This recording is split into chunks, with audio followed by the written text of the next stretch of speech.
Good evening and welcome back to another very late episode of The Longing. Tonight we are going to be continuing to read The Golden Age by Kenneth Grahame. So, let's get going.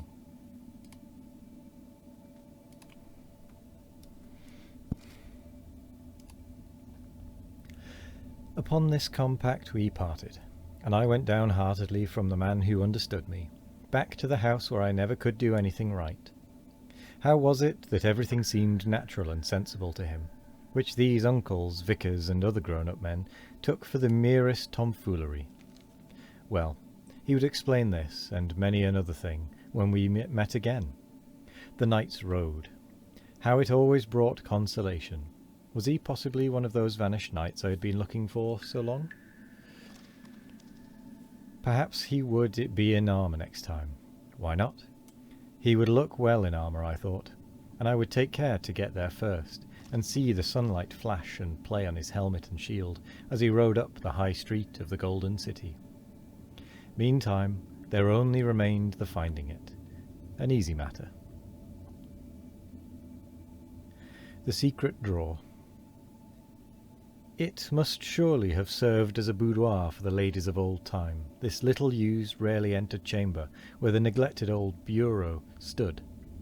There was something very feminine in the faint hues of its faded brocades, in the rose and blue of such bits of china as yet remained, and in the delicate old-world fragrance of pot-pourri from the great bowl, blue and white with funny holes in its cover, that stood on the bureau's flat top. Modern aunts disdained this out-of-the-way, backwater upstairs room, preferring to do their accounts and grapple with their correspondence in some central position more in the whirl of things, whence one eye could be kept on the carriage drive, while the other was alert for malingering servants and marauding children. Those aunts of a former generation, I sometimes felt, would have suited our habits better, but even by us children, to whom few places were private or reserved, the room was visited but rarely. To be sure, there was nothing particular in it that we coveted or required. Only a few spindle-legged gilt-backed chairs, an old harp on which, so the legend ran, Aunt Eliza herself used once to play, in years remote, unchronicled, a corner cupboard with its few pieces of china, and the old bureau. But one other thing in the room possessed, peculiar to itself, a certain sense of privacy, a power of making the intruder feel that he was intruding, perhaps even a faculty of hinting that someone might have been sitting on those chairs, writing at the bureau, or fingering the china just a second before one entered. No such violent word as haunted could possibly apply to this pleasant, old-fashioned chamber, which indeed we all rather liked, but there was no doubt it was reserved and standoffish, keeping itself to itself. Uncle Thomas was the first to draw my attention to the possibilities of the old bureau. He was pottering about the house one afternoon, having ordered me to keep at his heels for company. He was a man who hated to be left 1 minute alone. When his eye fell on it, Sheraton, he remarked. He had a smattering of most things, this uncle, especially the vocabularies. Then he let down the flap and examined the empty pigeonholes and dusty panelling. "Fine bit of inlay," he went on. "Good work, all of it. I know the sort. There's a secret drawer in there somewhere." Then, as I breathlessly drew near, he suddenly exclaimed, "By Jove, I do want to smoke." And wheeling round, he abruptly fled for the garden, leaving me with the cup dashed from my lips. What a strange thing, I mused, was this smoking, that takes a man suddenly, be he in the court, the camp, or the grove, grips him like an efreet, and whirls him off to do its imperious behests. Would it be even so with myself, I wondered, in those unknown grown-up years to come? But I had no time to waste in vain speculations. My whole being was still vibrating to those magic syllables, secret drawer, and that particular chord had been touched that never fails to thrill responsive to such words as cave, trapdoor, sliding panel, bullion, ingots, or Spanish dollars. For, besides its own special bliss, Who ever heard of a secret drawer with nothing in it? And oh, I did want money so badly. I mentally ran over the list of demands which were pressing me the most imperiously. First, there was the pipe I wanted to give George Janaway. George, who was Martha's young man, was a shepherd and a great ally of mine, and the last fair he was at, when he bought his sweetheart fairings, as a right-minded shepherd should, he had purchased a lovely snake expressly for me. One of the wooden sort, with joints, waggling deliciously in the hand, with yellow spots on a green ground, sticky and strong-smelling as a fresh-painted snake ought to be, and with a red flannel tongue pasted cunningly into its jaws.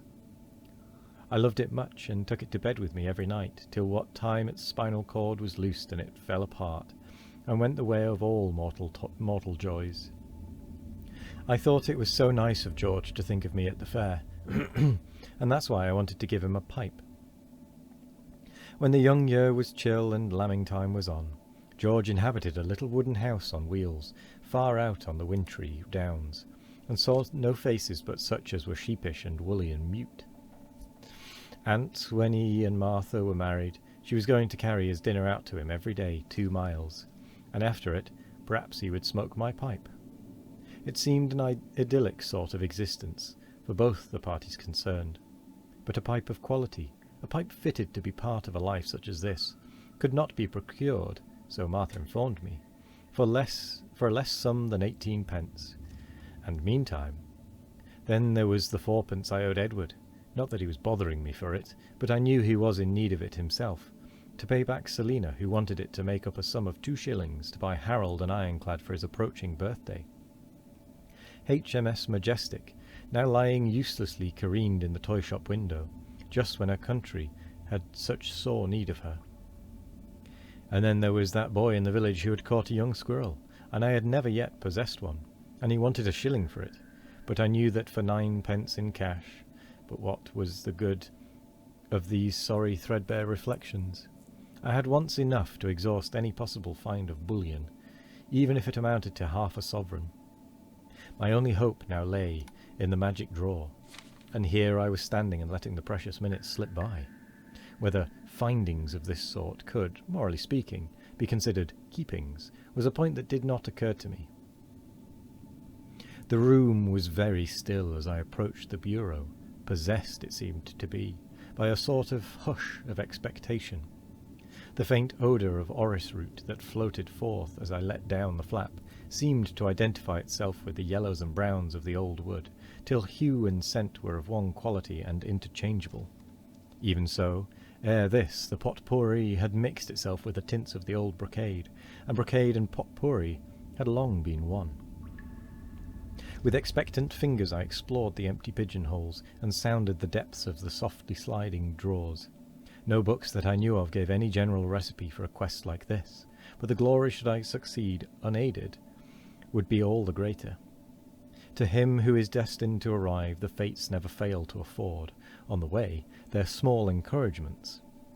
In less than 2 minutes, I had come across a rusty button hook. This was truly magnificent.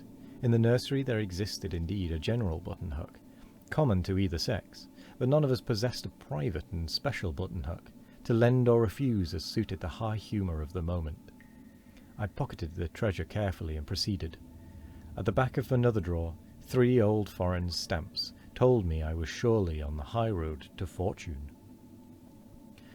And with that we come to the end of the episode, pretty much, because I'm not going to get through another page in the time we've got left.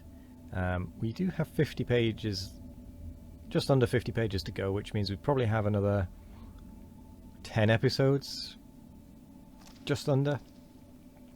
So soon enough I will put up another poll for the next book to read, although I am kind of tempted to just launch into the Iliad, because that one has been second in both polls now. So I think I may actually just launch into the Iliad and get it done, because I know that there are definitely some who want to have that read. And I kind of, at this point, do actually kind of want to get it done as well. But anyway, that's for the future.